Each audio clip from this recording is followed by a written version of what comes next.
안녕하세요. 오늘도 나는 침뜸으로 승부한다 이야기를 들고 왔습니다. 오늘은 6번째 이야기인데요. 의사와 침구사 이야기예요. 잘 들어주세요. N병원의 특실문을 열던 나는 병실 안에서 터져나오는 소리에 잠시 멈칫했다. 내 병 하나 못 고치는 너희가 무슨 의사냐? 애쓰 싶은 박 회장이 이 병원의 부원장인 아들에게 소리치는 순간에 내가 나타난 것이었다. 더 듣지 않아도 무슨 연유인지 충분히 짐작할 수 있었다. 나와 침뜸 때문에 아들과 아버지가, 아니 의사와 환자가 다투고 있음이 분명했다. 병실에 들어서는 나를 본 박 회장과 부인이 반색을 하자 힐끗 곁눈질로 나를 확인한 부원장은 아무 말 없이 병실을 빠져나갔다. 박 회장은 나를 보자마자 하소연을 늘어놓았다. 의사가 뭡니까? 병 고치는 사람이 의사가 아닙니까?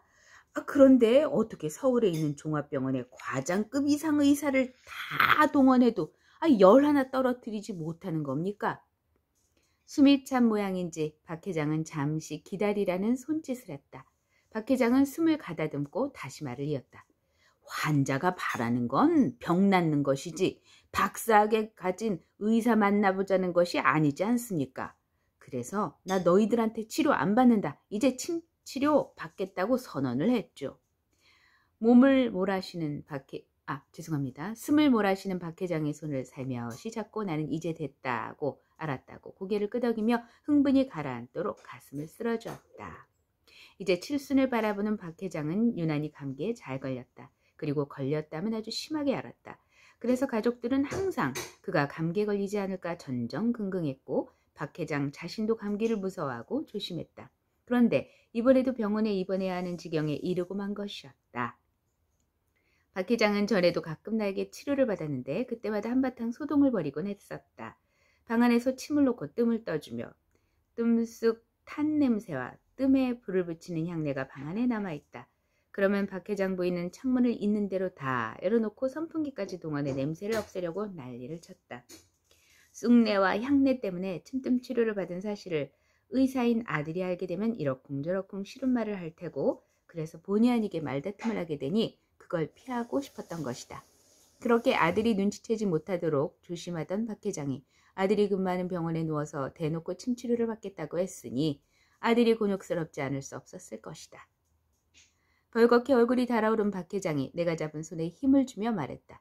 최신 의술로 못 고치고 있으니 이젠 최고 침술에 기대는 수밖에 없습니다. 옆에 서 있는 부인도 그렇다며 고개를 끄덕였다. 나는 두 사람을 번갈아 보며 말했다. 네, 낫게 해드릴게요. 안타까운 것이 일이님에 틀림없지만 한편으로는 침뜸하는 침구사 노릇하기가 참 편해졌다. 내가 70여 년 전 개업을 했을 무렵만 해도 침구사는 밤낮을 가리지 않고 환자가 있는 곳으로 끌려다녀야 했다. 특히 급작스러운 위경련이나 늑혈 같은 경우는 꼭 새벽녘에 증상이 나타나기 때문에 잠을 자다가도 느닷없이 불려 다녀야 했다. 그러나 이제는 그렇게 위급하고 위독한 응급 환자는 병원 응급실로 가지 나에게 오지 않는다. 나에게 오는 환자는 대부분 처음에는 약국에서 약사 먹다가 얼마 지나 병원에 가고 안 나으니 한약을 먹어보다가 다시 병원에 갔다가 그래도 안 되니까 할 수 없이 신랄 같은 희망을 걸고 침치료나 한번 받아보자고 온다. 그러니 설사 내가 그들의 병을 못 고쳐준다 해도 나를 원망할 환자는 없다고 해도 지나친 말이 아니다. 잠시 박 회장이 안정되기를 기다린 나는 기구맥을 보기 위해 양 손목에 총구를 짚혔다. 왼쪽 손목의 촌에서 심, 관에서 간, 척에서 신의 상태를 살폈다. 그리고 오른쪽 손목의 촌에서 폐, 관에서 비, 척에서 명문의 상태를 살폈다. 박 회장은 오른쪽 촌에서 폐맥이 강하게 뜨고 양쪽 척맥의 맥은 약하게 잠겨 있었다. 요사이 마음에 차지 않는 일이 있으신가 봐요. 맥 잡은 손을 놓으면서 내가 묻자 박 회장은 얼떨떨한 표정으로 되물었다. 아니, 맥을 짚으면 그런 것까지 나옵니까? 하하하. 다리에 힘도 빠지셨죠? 내 무릎에 대답은 않고 박 회장과 부인은 서로 마주 바라볼 뿐이었다. 욕구불만 같은 걸로 기가 발산될 수 없으면 가슴의 열기가 꽉 차오르고 그러면 폐열이 되지요. 가뜩이나 가슴에 폐에 열이 몰려있던 참이었으니 열에 열을 더한 것인 격이 되고 만 겁니다. 그러니 약이나 주사로 열을 아무리 내리려 해도 쉽게 열이 내리지 않는 거예요. 또 그 폐열 때문에 신수가 건조해져 다리에 힘이 빠지는 것이고요. 그동안 입원해서 치료를 받아도 열이 내리지 않았던 이유가 마음속 응어리 때문이라고 진단하자 박 회장은 사실 답답한 일이 있었다며 속내를 털어놓았다. 그리고는 입원해 있는 동안 혹시 병원에서 발견하지 못하는 몹쓸병에 걸린 건 아닌가 하고 속으로 걱정을 많이 했다고 말했다. 박 회장의 병은 마음이 상해서 오는 병, 이른바 내상병이었다. 내상은 마음속 에너지의 통로인 경락을 조절해 다스려야 한다. 내상으로 온 폐열이므로 가장 먼저 폐경락 스테움 폐경의 화열, 어제를 잡고 심이 지나치게 활동하면 폐가 피로하고 약해지므로 심의 경락인 수소음신경의 통리혈에 침을 놓아 마음의 분란으로 지나치게 활동하는 심장이 안정되도록 했다. 이어서 감기로운 열을 다스리는 풍문혈과 폐위혈에 뜸을 떴다. 스테움 폐경의 출발점이면서 위의 중앙인 중안, 혈에 뜸을 떠 폐를 보호하면서 동시에 소화를 돕게 했다. 그리고 팔의 곡지혈과 다리의 삼리혈에 뜸을 떠서 상반신과 하반신의 균형을 잡아주니 곧 열이 내리기 시작했다. 사진이 이렇게 있는데요. 예전에 그 박태환 군 아시죠? 수영 선수죠. 그 친구가 수영 스타 박태환 선수가 티눈 때문에 찾아왔다. 티눈은 뜸으로 후유증 없이 간단히 고칠 수 있다라고 이제 사진과 함께 기록해 놓으셨습니다. 옆에서 지켜보던 부인은 참 신기하다며 계속 중얼거렸다. 이렇게 열이 금방 내리는 것을 의사들이 다른 병원 의사들을 불러들이면서까지 애를 써도 내리지 않던 열이었는데 박 회장이 편안히 잠든 모습을 보고 병실을 나서면서 나는 병실 문 앞까지 따라 나온 부인에게 뜸을 권했다. 집에서 날마다 쌀알 만한 크기로 몇 군데 뜸만 뜨면 감기도 잘 안 걸리고 건강하게 생활할 수 있습니다. 꼭 해보세요. 며칠 뒤 태어난 박 회장은 집으로 나를 불렀다. 집에서 뜸을 계속 해보겠으니 와서 방법을 알려달라는 것이었다. 나는 박 회장에게 뜸자리를 잡아주었다. 먼저 누구에게나 기본이 되는 보양뜸으로 무국 보양뜸을 권했다. 그리고 갑작스럽게 감기 기운이 느껴지면 몸에서 사기가 드나드는 문인 풍문혈에 뜸을 뜨며 알려주었다. 감기가 들면 등이 오싹오싹하죠. 오싹거리는 그 자리가 풍문혈이거든요. 매일 뜸을 뜨면 감기에 잘 안 걸리겠지만 어쩌다 감기에 걸린다 해도 풍문에 뜸을 뜨게 되면 열도 내리고 몸살도 가라앉게 될 겁니다. 뜸 열심히 떠보세요.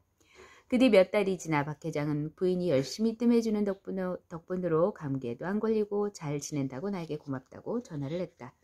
나는 내 말을 믿고 따라줘 효과를 보고 있으니 오히려 내가 고맙다고 인사하고 나서 나는 그에게 물어보았다. 아직도 뜸 뜨고 나면 창문 열고 선풍기 트세요? 박 회장은 자신이 감기를 앓지 않으니까 의사인 아들도 좋은지 별말 없이 맘 놓고 뜸 뜬다고 그렇게 크게 웃었다.